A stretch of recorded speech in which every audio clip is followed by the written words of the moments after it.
नमस्कार, मैं श्वेता आपका वीवी न्यूज में स्वागत करती हूं। तो चलिए रुक करते हैं आज की प्रमुख खबर की ओर। मुख्यमंत्री के रीवा आने से पहले अभय मिश्रा ने की प्रेस कॉन्फ्रेंस। खबर रीवा जिले से है, जहां आज मध्य प्रदेश के नए मुख्यमंत्री डॉक्टर मोहन यादव का रीवा में यह पहला दौरा है, जहां संभागीय समीक्षा बैठक में भी शामिल होंगे। यहां पर सभी विधायकों को भी बैठक में बुलाया गया है। आपको बता दें कि रीवा में इस बार एक विपक्ष का भी विधायक है, जो कि सिमरिया से अभय मिश्रा कांग्रेस से चुनाव जीतकर विधानसभा पहुंचे हैं, जहां पहले देखा जाता था कि बैठक में पूरे सत्ताधारी दल के विधायक होते थे और कोई भी भ्रष्टाचार का मुद्दा या अन्य आपराधिक मुद्दे नहीं उठते थे। लेकिन अब अभय मिश्रा ने प्रेस कॉन्फ्रेंस कर यह जानकारी दी है कि उनके द्वारा मुख्यमंत्री के सामने वह तमाम बिंदु रखे जाएंगे जिससे आम जनता परेशान है, भ्रष्टाचार पनपा है। यदि उन्हें बोलने का मौका दिया जाता है तो मध्य प्रदेश के नए मुख्यमंत्री के सामने वह उन बातों को रखेंगे। आइए आपको सुनाते हैं कि किन बातों को लेकर अभय मिश्रा ने प्रेस कॉन्फ्रेंस किया और कौन से मुद्दे मुख्यमंत्री के सामने रखने की बात कही है। पीड़ा हम अपनी किससे व्यक्त करें? हम मुख्यमंत्री जी से करना चाह रहे हैं। गांव गांव कोरेक्स और शराब। आज से 3 या 4 वर्ष पहले मेरी जो कंपनी है, पारिवारिक कंपनी उदित इंफ्रावर्ल्ड ने कॉन्ट्रैक्ट लिया, जब यहाँ सिंडिकेट था। मैं इसके अंदर की पूरी साइंस जानता हूँ। उस समय हमारे जो डायरेक्टर ने बात की थी यहाँ के पुलिस ऑफिसर से कि जब हमारा जिले का सिंडिकेट है तो हमें अलग से फुटकर बेचने की जरूरत क्या है, हम अपने दुकान से बेचेंगे और बॉर्डर आप सील कर दीजिए।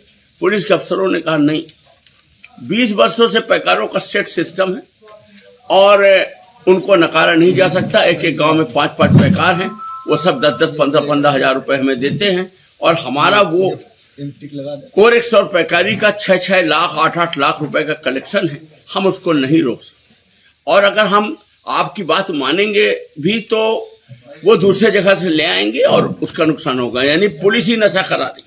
आप ये देखिए कि नशेगत अपराध कितने हैं रीवा में, व्यक्तिगत दुश्मनी में अपराध कितने हैं, इसका आकलन करिए ना। जो रोज रीवा अपराध की ओर बढ़ रहा है, इसकी बात मैं उनसे करना चाह रहा हूँ।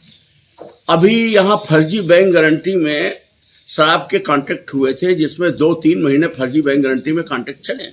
उसके मेरे पास पूरे डॉक्यूमेंट। और जब वो पकड़ा गया, जब बैंक ने लिख के दे दिया कि सहकारिता बैंक ने सीधी के सिगरौली के कि फर्जी है मोरवा के, तो अब इन्होंने बैंक गारंटी बदली, ओरिजिनल ली। मेरा ये कहना है 3 महीना आपने फर्जी बैंक गारंटी में कैसे दुकानें चलाएं? इन सब की कार्रवाई कौन करेगा? आप सिमरिया में देखिए, मारपीट लगातार हो रही, कितने लोगों को मारा जा रहा, कितनी आपराधिक घटनाएं हुई, सीओ के साथ मारपीट हुई। आज तक कोई मुजरिम पकड़े गए क्या? किसी पे कार्रवाई हुई क्या? जांच चल रही है। अभी जयराम अग्निहोत्री भाजपा के मंडल अध्यक्ष हमारे टाइम के, और अभी जिला मैंने प्रदेश में कार्य समिति सदस्य। अंतिम पोलिंग जो खुली है हमारे यहाँ, वो चकदही खुली है। इनको 200 वोट का अनुमान नहीं था, जो बैलेट वाला था उधर इनका ध्यान नहीं था। इनको ये लग रहा था कि हम 200 हटा दें तो 500 वोट से पीछे। 700 वोट के लगभग चकदही की अंतिम पोलिंग। इनको ये था कि हम 600 वोट एक तरफा पाएंगे, क्योंकि वो भाजपाइयों का जहाँ बहुत सारी संभावनाएं हैं, बहुत से काम करने हैं। मुझे थाने के पीछे मेरे पुराने विधायक कार्यकाल की फाइल पड़ी है 64 करोड़ की, जिसमें मुझे डैम बनवाना है, मुझे बाईपास थाने के पीछे से लेकर उसमें जोड़ना है ताकि शहर के बीच से ट्रक न गुजरे, मुझे मानिकपुर वाली रोड को आगे जोड़वाना है, हमें मझियार रोड को 4 लेन कराना है। बहुत सारे हमारे काम है, हम अपनी अपील करेंगे। ये तो मेरा अधिकार है, वो हमारे मुख्यमंत्री हैं, मुझे करना चाहिए। इसीलिए मैं आज बैठक पे जाऊंगा और आप मुझे एक पत्र आया है मुख्यमंत्री के कार्यक्रम में, तो जिसको मैं समझ रहा हूं कि उसमें जरूर मुझे बोलने का वो अवसर देंगे, सुनेंगे और न्याय करेंगे। वो हमारे रीवा के दामाद हैं, उनका हम हृदय से अभिनंदन करते हैं। हम उनके विरुद्ध कोई भी बात नहीं करेंगे, नहीं करना चाहते हैं, हमारे सम्मानित हैं। और फिर मैं उस पार्टी में रहा हूँ तो मेरे मन में उनके प्रति एक सम्मान भी है। बस मैं इतना ही कह रहा हूँ कि आज की बैठक से स्पष्ट हो जाएगा कि सरकार किस दिशा में जा रही है, मुख्यमंत्री जी की सोच किस दिशा में है, क्या आगे होने वाला है।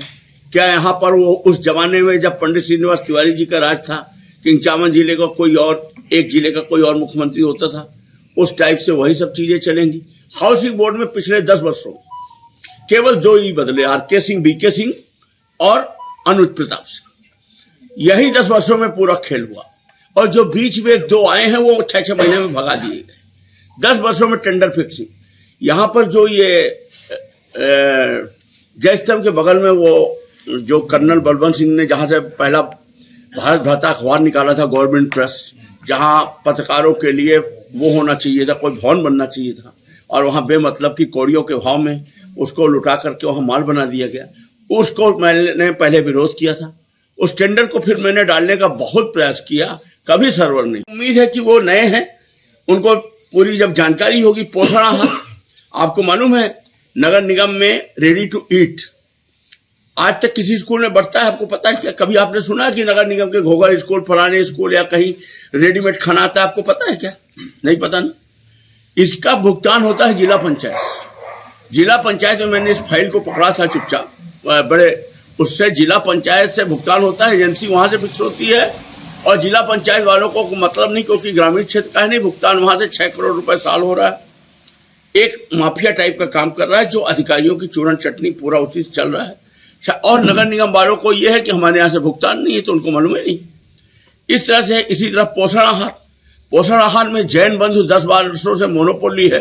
जो ये आंगनबाड़ी में जो पोषण आहार, दलिया और लिया, ये सब गुड़ ये बांटे जाते हैं, इनका खर्चा आप क्या मानते हैं? इनका बजट, ईयरली बजट 600 करोड़, और इनका कनेक्शन शुरू से आज 10 वर्षों से सीएम हाउस से रहा है, कागजों में भुगतान हुआ है, और वहीं से इनकी नियुक्ति होती है।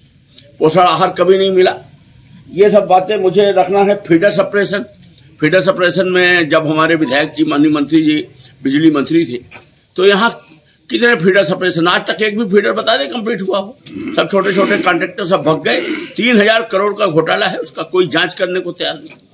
अगर उसकी जांच हो जाए, इसी तरह नवकरणी ऊर्जा में आपके यहाँ ऐसा कोई नाला नहीं है, ऐसी कोई नदी नहीं है जिसमें कागज में बिजली नहीं बन रही, और उसमें 90% सब्सिडी थी। सब ने आज से 8 साल, ये 10 साल पुरानी बात है, जब मैं विधायक था, मेरा कार्यकाल खत्म हो रहा था, तब मैंने डॉक्यूमेंट्स पाए थे। इसमें 90% की सब्सिडी देके साउथ के रेड्डी बंधु पता नहीं कौन कौन लेके चले गए। आज आपको कहीं आपको हाइड्रा पावर वाली बिजली दिख रही क्या? नहीं दिख रही, सब दब गए। ये सब बातें कौन रखेगा? क्षेत्र के खबरों में अब तक के लिए बस इतना ही। फिर होगी आपसे मुलाकात ऐसे ही किसी बड़ी खबर के साथ। तब तक के लिए नमस्कार और देखते रहिए वीवी न्यूज।